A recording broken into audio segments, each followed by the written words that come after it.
आपकी सास पार्ट 2। अब तक आपने सुना कि कावेरी जी अपनी तीनों बेटियों ईशा, मोहिनी और सुहाना की शादी 3 घर जमाई लड़कों के साथ करवा देती है। उन्हें लगता है कि ये लड़के शायद घर का कामकाज संभाल लेंगे, लेकिन उनके तीनों घर जमाई बहुत आलसी थे। वो नौकरी भी नहीं करते थे और बाहर का काम भी नहीं। कावेरी जी ने अपनी बेटियों से कहा कि वो प्रेगनेंसी का बहाना बनाकर अपने पतियों को सबक सिखाए।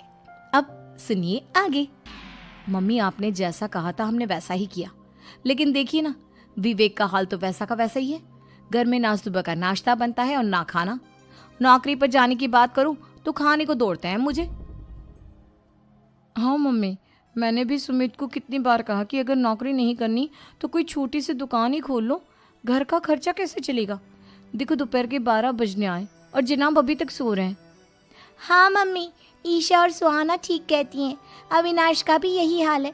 जब मैंने अपनी प्रेगनेंसी के बारे में कहा तो मुझसे कहने लगा, अरे दूसरी लड़कियां तो 9-9 महीने तक नौकरी करती है, बस डिलीवरी के टाइम छुट्टी लेती है।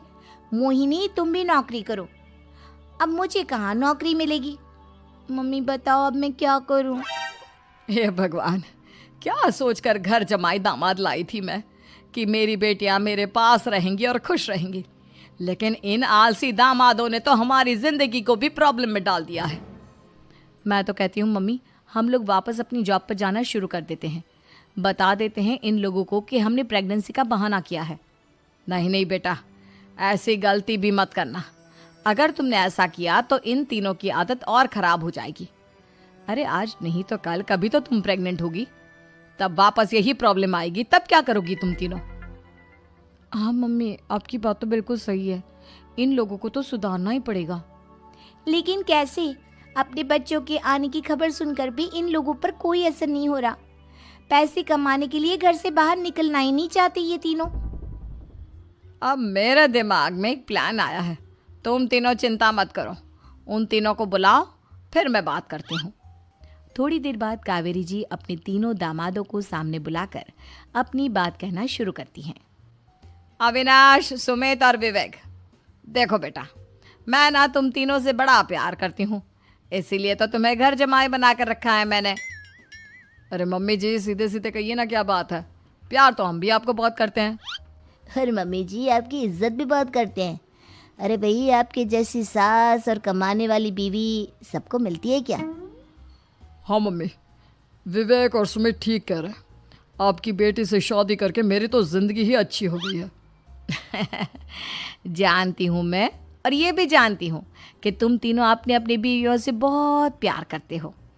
बेटा, बात ऐसी है कि हमारे कुल गुरु ने कहा है कि प्रेग्नेंट होने के बाद मेरी तीनों बेटियां शुरू के 4 महीने हमारे गांव में जाकर रहेगी, जहां मेरे चाचा जी रहते हैं। अरे लेकिन क्यों मम्मी, गांव में जाकर रहने की क्या ज़रूरत है इन तीनों को? वो क्या है ना बेटा, हमारे परिवार को एक श्राप है। अगर मेरी बेटियों ने यहाँ पर बच्चा पैदा करने की कोशिश की तो उनके बच्चों को कुछ भी हो सकता है। इसलिए अब से लेकर 4 महीने पूरे होने तक इन्हें गांव वाले घर में रहना पड़ेगा। हाँ तो इसमें प्रॉब्लम क्या है मम्मी जी? हम भी वहाँ जाकर रहेंगे, पिकनिक मनाएंगे। अरे भाई, बीवी जहाँ हम भी वहाँ। हाँ यार, आइडिया तो बहुत अच्छा है। शहर की ज़िंदगी में रह रहकर परेशान हो चुके हैं, अब कुछ दिन गांव में बिताएंगे। तुम लोग समझने की कोशिश क्यों नहीं करते? तुम में से कोई भी वहाँ नहीं जा सकता, और मैं यहाँ रहूँगी ना तुम तीनों के साथ। 4 महीने की तो बात है, उसके बाद ये तीनों ही लौट कर आ जाएंगी। ठीक है मम्मी जी, अब हमारे बच्चों का सवाल है तो ये तो करना ही पड़ेगा। कावेरी अपनी तीनों बेटियों को कुछ दिन के लिए घर से बाहर कहीं दूसरे शहर में रहने के लिए भेज देती है। कुछ दिनों के बाद, अरे मम्मी जी, बहुत दिन से पिज्ज़ा नहीं खाया, मंगवाइए ना। क्या बताऊं बेटा, पहले तो बेटियां खर्चा दे देती थी क्योंकि उनकी नौकरी थी, लेकिन अब तो मेरे पास पैसे ही नहीं बचे। थोड़े बहुत पैसे हैं जो बच्चों की डिलीवरी में काम आएंगे। लेकिन मम्मी जी, आपकी बेटियों को वापस आने में तो अभी बहुत वक्त बाकी है। वही सोच सोच कर परेशान हो रही हूँ। सोच रही हूँ कल से दूध भी बंद करवा देती हूँ। अब दूध वाले को देने के लिए पैसे भी तो नहीं है ना। अरे नहीं नहीं मम्मी जी, अगर दूध भी बंद करवा दोगी तो मुझे चाय कहाँ से मिलेगी? और चाय के बिना मैं तो मर ही जाऊंगा। क्या करूं बेटा, इसके अलावा हमारे पास कोई ऑप्शन नहीं है। मेरे पास पैसे ही नहीं बचे। इस तरह कावेरी जी धीरे धीरे अपने तीनों दामादों को पैसे देना बंद कर देती हैं और घर में खाने पीने की चीजें लाना भी बंद कर देती है।